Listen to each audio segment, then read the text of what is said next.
E aí, pessoal, tranquilo? Sei que vocês estão se preparando para fazer uma boa prova em concursos que vem por aí, que estão aparecendo. Isso eu fico muito feliz. Então, um pedacinho que eu posso estar contribuindo com vocês, eu vou fazer aqui para vocês. Hoje eu vou começar a gravar algumas aulas. Provavelmente vai ser dividido em 3, 4 aulas só sobre o processamento de imagem. Os processamentos de imagem que muito caem em concurso público, muitos são pedidos. Então vou mostrar para vocês como que vocês vão calcular o KV, como que tu vai calcular o MAS, algumas questões de concursos relativos a gente vai responder junto. Eu quero que vocês prestem atenção no conteúdo e eu vou te ajudar. Eu vou fazer minha parte daqui, mas quero muito que você faça a sua daí. Então, bora comigo!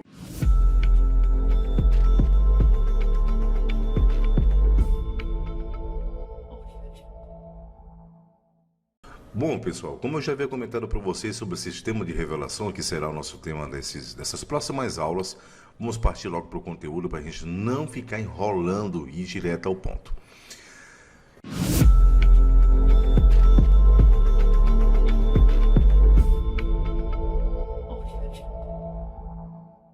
Então, a câmera escura ou de processamento são salas onde são processadas as imagens radiográficas através de um processo manual ou automático.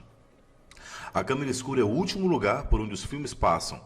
Devemos manter um rígido controle de qualidade, isto é, desde que o controle de preparo dos químicos, limpeza das coagaduras no processo manual ou de todo o mecanismo no processo mecânico. Além disso, a câmera escura, como o próprio nome diz, é uma sala onde não pode haver luz interna na parte interna, ou seja, lá dentro da sala da câmera escura. Por quê? Por a finalidade de podermos velar os filmes, queimar os filmes radiográficos que foram expostos e estão ali com a imagem latente. Tem como finalidade processar os filmes expostos em imagem latente. Você lembra o que é uma imagem latente? Imagem latente é aquela onde o filme radiográfico foi exposto após a realização de uma radiografia, um estudo radiográfico. Então, aquela imagem que ainda não foi revelada, que está ali naquele filme, é chamada imagem latente. Fazendo uma analogia do como que seria uma câmera escura, eu sei que muitos lugares hoje apresentam uma sala de revelação totalmente digital, digitalizada, ou com uma digitação direta, uma comunicação direta ou indireta, mas enfim, você acaba não tendo mais essa câmera escura em muitos hospitais, principalmente nas clínicas por aí. Mas é importante que você entenda alguns princípios. Vi questões cair, gente, sobre isso aqui, ó, luz de segurança, a altura que isso deve ficar na bancada. A bancada e a pia tem que estar aqui bem limpinhos, bem secos. Aqui pode ser que tenha um varal, e aqui fica a processadora, aqui embaixo poderá ficar. Então aqui fica um tanque, o armário de filme, o varal e a luz de segurança. Esses aqui são os conceitos básicos de uma câmera escura. A divisão da câmera escura, então. A câmera escura divide-se em duas partes principais, que é a parte seca e a parte úmida. A parte seca é o local por onde se armazenam alguns acessórios radiológicos, como a bancada, com a gaveta para os filmes que não foram expostos, caixas de filme para reposição rápida, boxe de passagem, entre outros. Daqui a pouco eu vou mostrar para vocês o que é um boxe de passagem. A parte úmida é o local onde são armazenados tanques de reservatório de químicos, o revelador, o fixador e dentro da processadora que está ali presente dentro da câmera escura. A bancada é ali onde fica o acessório de suma importância para o trabalho diário dentro da câmera escura. Este pode ser em forma de armário, baixo ou como cômoda. Pouco importa a regra do jogo. Aqui fica uma imagem para vocês dos filmes. Então é importantíssimo que você aprenda o seguinte. Ó, o que é importante então? Você está vendo isso aqui? Essa caixa de filme, ela é 35 por 35. Bem interessante. Tu está vendo esse 14 vezes 14? Tu sabe o que significa isso? São 14 polegadas. E como é que eu sei isso? Você vai fazer o seguinte. Você vai pegar e fazer assim, ó, 35 dividido por 2,5. Por que 2,5? Porque é quanto é uma polegada. Custa 2 centímetros, 2 centímetros e meio é o tamanho de uma polegada. Aqui não está dado em centímetros? Pronto. Pois o filme vai ser dado em centímetros. Assim, Eu vou fazer mais tarde para vocês um rápido resumo de como que você vai fazer isso. Mas primeiramente faça isso aqui, ó. Se você não sabe divisão, se você está em dúvida em tirar a vírgula e acrescentar um zero, como é que entra, como é que faz, pesquise umas aulas aqui no YouTube, dá uma olhadinha como é que funciona para que você tire. É bem simples, você vai pegar 35 e dividir para 2,5. Então, esse tamanho de filme é assim que você resolve. Se você tem um filme 13 por 18, tu pega 13 e divide por 2,5. Tem 18, tu pega 18 e divide por 2,5. Ah, isso eu vou fazer aqui na calculadora e vou resolver isso aqui, 2 palitinhos. Não faz isso. No dia da prova de concurso, tu não vai usar a calculadora. Então, se tu tem alguma dúvida para tirar, esse é o momento de você estar pesquisando e estar tirando essas dúvidas aí. Então, a gente tem os filmes 13 por 18, 18 por 24, 24 por 30, 30 por 40, 35 por 35, 35 por 43. Tem aqueles chamados minhocão, que é para fazer a coluna total, que é de 30 por 90. Tem também um 15 por 13 na radiologia odontológica, entre outros, que muitas vezes não são utilizados no serviço de radiodiagnóstico por imagens aqui no Brasil. Esses filmes podem variar de acordo com cada país, né? No nosso, a gente utiliza mais esses modelos que estão aqui em cima, 13 por 18, até aqui o 35 por 43. Esses são os mais utilizados. Termômetro, importante demais você saber sobre o termômetro. Dentro da câmera escura, tem por finalidade controlar a temperatura do ambiente, pois as películas radiográficas não podem ficar a temperatura inferior, gente, a 10 graus Celsius e superior a 24 graus Celsius. Essa pergunta aqui, eu já vi ela cair em concurso recentemente da Prefeitura de Juazeiro, ou algo relativo com isso aqui, algo envolvendo isso aqui. Não me lembro muito bem a questão, como é que era, mas ela falava sobre temperatura do químico, acredito, algo em torno disso. Então preste atenção que ela é bem importante. Os filmes têm que ser armazenados? Tem. Existe o termômetro? Existe. Qual é a temperatura mínima no filme para não prejudicar na qualidade? 10 graus Celsius. Qual é a temperatura máxima? 24 graus Celsius. Essa é a temperatura máxima. E o hidroscópio, tu já ouviu falar desse nome, hidroscópio? Eu acho que não. Mas se ouviu, que bom. Se não ouviu, presta atenção no que eu vou te falar. Qual é a função, a finalidade do hidroscópio? Tem por finalidade medir a umidade relativa do ar da câmera escura. O ideal da sala é uma umidade relativa de 60, variando entre 40 e 70.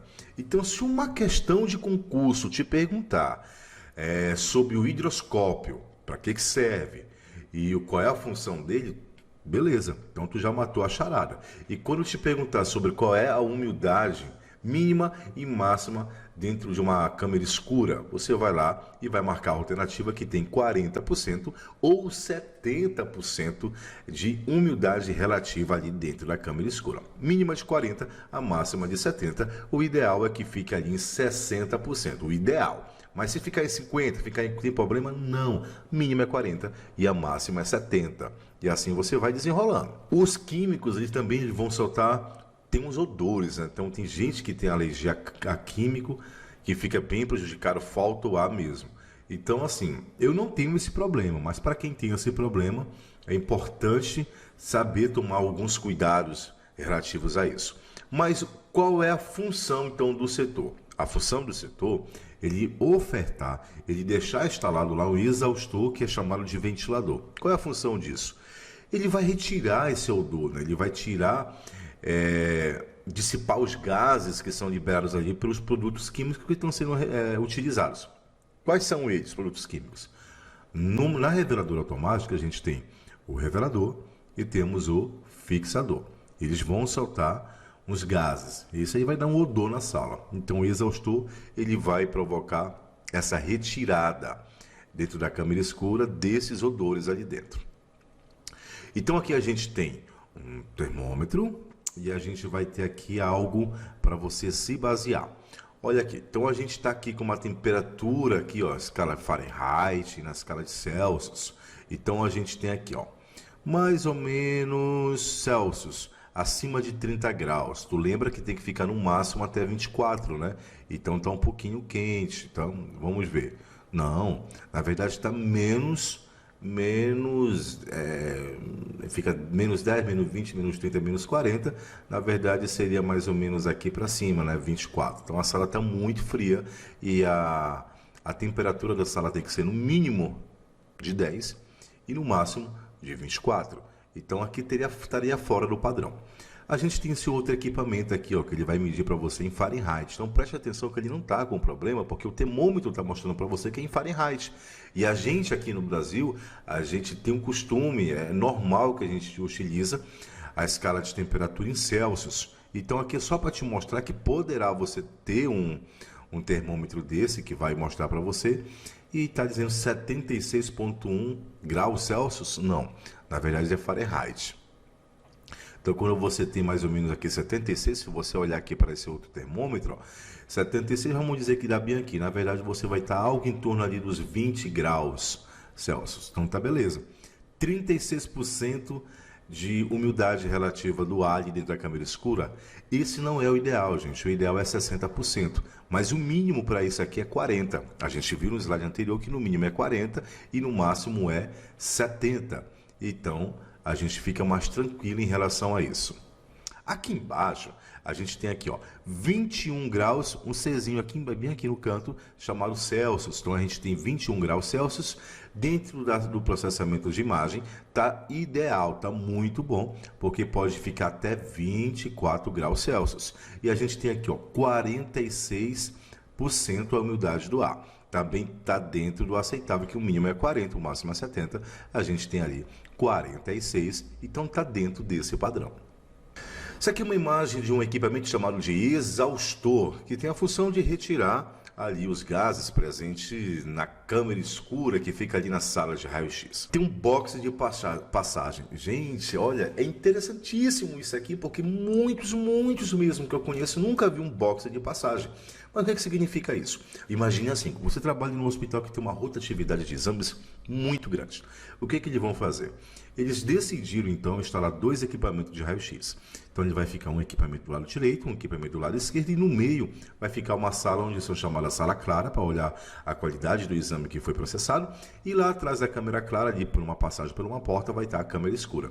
Como que você vai fazer, então, para você disponibilizar para os técnicos que estão em cada sala realizando as radiografias, os filmes radiográficos, os cassetes carregados com os filmes? Na verdade, você vai ter esse box de passagem. Esse box de passagem vai estar lá para você, então fica ali na parede. Quando você abrir ele e colocar, a porta lá de onde o técnico está trabalhando na sala de exame, ela será travada, né? A porta do box ela é travada. Então, ou seja, se ele abrir lá, a porta daqui fecha. Ele tem esse sistema automático para que não entre luz para dentro da sala da câmera escura, que ela fique somente as luzes onde é para ficar. Então tem esse controle bem interessante disso. Tanque do revelador compõe o primeiro passo no processamento da imagem das radiografias. Aqui a gente tem um box de passagem, gente, olha. Então aqui você coloca o cassete, você tem essa chave, essa trava aqui. E desse mesmo, de um lado vai ficar os cassetes que estão carregados, né, que foram feitos as radiografias. Do outro lado você vai ter os cassetes carregados que estão limpos, né, para você poder realizar, para fazer os estudos radiográficos. Como é que funciona? Observa que para o lado aqui ele está aberto, né? Então você pode pegar aqui e utilizar. Na hora que você fechar essa portinha, o técnico do outro lado, que está dentro da sala de raio-x, ele vai ter acesso a abrir a porta e pegar os cassetes, a qual você aqui no lado, do outro lado, você carregou e já fez a revelação para dar uma olhadinha na câmera clara. Então fica assim organizado dessa forma. Assim que fecha, está aberto aqui, significa que o lado de lá está impossibilitado de abrir. Então na parede ele fica dessa forma aqui, ó. Então, é um armário que fica dentro da sala de raio-x e em comunicação direta com a câmara escura. O tanque do fixador compõe o segundo passo do processamento das imagens radiográficas, tornando possível a fixação das imagens na película de filmes. Então, observe, o primeiro passo é saber que tem um revelador. O segundo passo, no processador automático, você tem um fixador. No terceiro passo, você vai ter a água. E no quarto passo, você tem a secagem. Então, você tem essa estrutura, então, para fazer. Revelador, fixador, água e secagem. No final tem a torneira de água corrente com filtro, mas compõe dessa forma uma processadora automática. Na revelação automática, a gente tem as etapas que eu falei, ó. Revelação, a fixação, a lavagem e a secagem. Aqui a gente vai ter dois recipientes que tem o composto do revelador e o outro composto feito de fixador. Lá dentro a gente tem uma tampa, olha, uma tampa bem interessante. Então aqui dentro vai ficar desse primeiro tanque o revelador, depois o fixador, aqui a água mesmo da torneira para lavagem e aqui foram um circuito de ar quente para fazer a secagem do filme e ele vai passando por esses rolos aqui, o filme vai passando até chegar aqui fora e já chega a película revelada que vai poder olhar no negatoscópio e avaliar a qualidade da imagem, se é preciso repetir ou não. Olha, um ponto extremamente importante. Então não esquece. Tamanho da câmera escura. Metragem das câmeras escuras que não deverá ser inferior a 6 metros quadrados. Então existe uma especificação exclusiva para isso. Não pode ser menor que 6 metros quadrados. A sala de raio-x tem que ser, no mínimo, 20 metros quadrados. A iluminação, então, da câmera escura. No alto das paredes laterais e posterior da câmera escura, será colocada uma lâmpada branca de 15 watts. Então, se te perguntarem então sobre a câmera escura, a luminosidade, a lâmpada de quanto que é utilizado, ela é utilizada uma lâmpada de 15 watts de potência, com filtro de luz na cor âmbar. O número de lâmpadas varia de acordo com o tamanho da câmera escura. A distância da lâmpada não deve ser inferior a 1,20 m da bancada, pois os filmes não podem ficar expostos aos raios dessas lâmpadas por mais de 60 segundos ou 1 minuto, já podendo causar velamento. O que é importante aqui nesse slide? Você entender que, pela legislação, qual é a metragem da câmera escura no mínimo? No mínimo 6 metros quadrados. Qual é a metragem então da sala de raio-x? No mínimo 20 metros quadrados. Qual é a potência da luz então que fica dentro da câmera escura? Ela tem que ter no máximo, ela tem que ter 15 watts de potência. 15 watts de potência, tá? E ela tem que ser coberta ali com filtro de cor âmbar. Qual é a altura então que fica? Ela tem uma certa altura. Você tem a bancada ali para você posicionar os filmes e tudo mais, então a lâmpada ela tem que ficar no mínimo 1,20 m de altura da bancada, que é bem interessante. Por quê? Porque eles não podem ficar expostos por muito tempo. Então você fica aqui. Aqui dentro tem uma lâmpada da luz de segurança, né? Tem uma lâmpada de 15 watts de potência aqui dentro. E você tem esse filtro aqui de âmbar, que é onde você vai ligar e ela vai dar esse segundo para você. Não vá para a sala de revelação, lá para a câmera escura, ligar a luz, porque você não está enxergando nada, que a câmera é extremamente escura mesmo, para você poder revelar os filmes nesse processo. Você corre o risco de fazer o velamento de todos os filmes da radiografia que você fez. Então é interessante que você liga a luz para você se situar onde é que está. E lembre-se, depois de alguns minutos, 1, 2, até 3 minutos, a sua pupila irá dilatar e você vai poder enxergar as coisas mesmo no escuro. Imagine quando você está na sua casa e passou por essa experiência de falta de energia, que naquele primeiro momento que faltou energia você não enxerga nada, um palmo na sua frente. Com o passar do tempo, ali de alguns segundos, você já consegue observar onde fica a porta, onde ficam as coisas.